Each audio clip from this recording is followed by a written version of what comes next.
목요일 아침 외신 브리핑입니다. 이제 미국의 추수감사절은 바로 오늘 밤이고요. 본격적인 쇼핑 시즌의 개막을 알리는 블랙 프라이데이는 1박 2일 남은 상황이 됐습니다.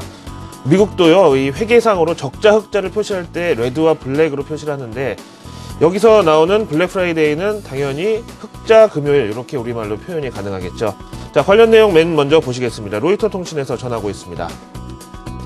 지금 재정절벽 때문인지 이번 블랙 프라이데이에 대해서는 외신도 좀 별로 없고 예년에 비해서 너무 좀 조용해서 저도 다소 걱정을 하긴 했습니다만, 명불허전이라고 이제 본격적으로 미국 소비 시즌에 불이 붙기 시작을 하네요. 앞에서 말씀드린 대로 재정절벽 문제 때문에 미국 일반 국민들도 당장 내년 1월 1일부터 세금 인상에 대비해야 되는 만큼 그 어느 때보다 현명한 소비자들과 조금이라도 더 팔겠다는 이 유통업체 간의 눈치 싸움이 심화될 것이라고 전문가들도 입을 모으고 있는데요. 심지어 일부 의혹이 과다한 이 유통업체들은 올해는 블랙 프라이데이가 아니라 블랙 서스데이다, 그러니까 추수감사절 당일 목요일부터 세일에 돌입하면서 미국의 최대 명절이라고 할 수 있는 추수감사절에도 우리 안 쉬고 가게 문 열어놓을 테니까 찾아와라, 이렇게 선언을 한 상태입니다. 지금 로이터 통신에 보니까요, 디지털 비즈니스 컨설팅사 컴스코어가 공개한 자료에 따르면은 한 발 앞서서 블랙 프라이데이 행사에 착수한 온라인 쇼핑몰 업계 11월 1일에서 11월 18일 사이 전체 매출이 101억 달러를 기록해서 전년 동기 대비해서 16% 증가한 것으로 발표가 됐습니다. 이번 쇼핑 시즌은 초반에 상당히 강한 스타트를 끄는 것으로 설명이 되고 있고요.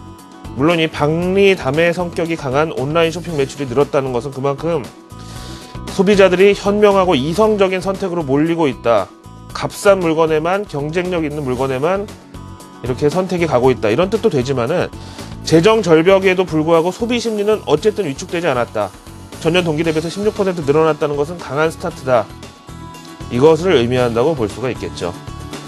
사실 대한민국 경제에서 대미 수출 비중이 10%가 넘고요. 특히 전기전자 업종의 경우는 미국 수요에 대한 의존도가 훨씬 더 크죠. 그래서 이번 블랙 프라이데이는 우리 증시 연말 랠리에도 상당히 큰 모멘텀이 될 것으로 예상을 합니다. 우리나라 이 LG와 삼성의 스마트폰, 타블렛 PC 이번에 좀 많이 팔렸으면 좋겠습니다. 자, 다음 내용 보시죠. 재정절벽 얘기를 요즘 빼놓고는 외신은 할 수가 없습니다. CNN 머니의 보도 내용입니다. 오랜만에 재정절벽을 조금 희망적으로 풀이하자는 이 컬럼 내용이 있어서 전해드리겠는데요. 진보 성향의 오바마 대통령이 당연히 좀 반기업 정서까지는 아니더라도 우리식 표현으로 재벌 개혁에 대해서 어느 정도 의지가 좀 있다는 것만은 상식적으로도 알 수 있는 내용이고요. 이번 재정절벽 상황이 그런데 오바마 대통령과 미 기업인들 간 교감을 좀 더 강화할 수 있는 계기가 될 것이라는 CNN 머니의 컬럼 내용입니다. 이 기업 총수들이라고 하면은 지금 사진에 보시는 보잉 항공기 제조사죠. 이 CEO뿐만 아니라 당연히 금융사 CEO들도 포함이 돼 있으니까요. 오바마 대통령 재선 확정 이후 월가의 좀 시니컬한 반응과 시장의 불안정도 어느 정도 해소될 수 있다는 이 기대를 가져도 좋겠다, 이런 내용이고요. 사실 이 재정절벽이라는 이슈는요, 밑에 쭉 설명을 하고 있는데, 사실상 전 세계 1위 경제국인 미국의 살림이 파탄이 날 수도 있는, 정말 오죽하면 이 벼랑이라는 이 표현을 쓰고 있겠습니까마는, 그래서 말 그대로 상당히 큰 리스크인 것은 맞지만은 다른 경제적 위기 상황과는 그 성격이 조금 다르다고 봅니다. 솔직히 미국 서브프라임 모기지 사태도 한 4년 지났는데 이제 겨우 주택시장 살아나고 있죠.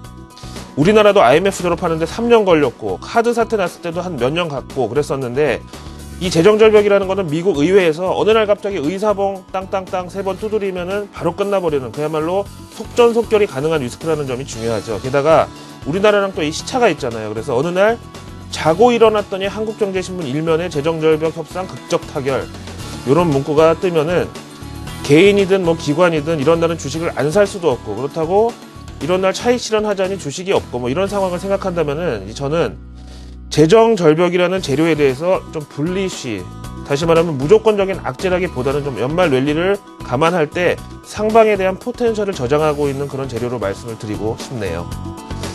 자, 유럽으로 가서 AFP 통신의 마지막 내용을 살펴보시겠습니다. 제목에 보시는 대로요, 거의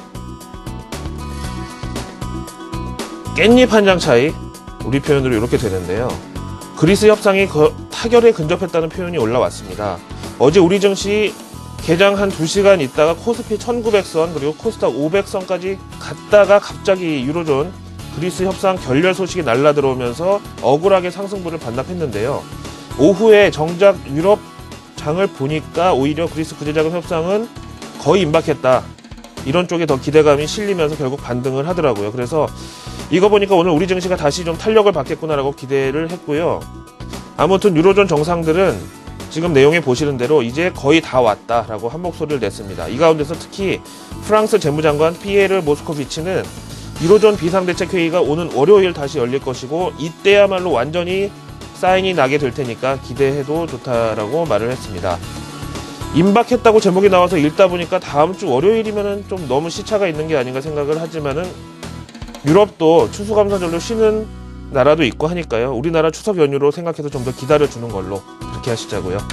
자, 목요일 외신 브리핑 준비한 내용은 여기까지입니다.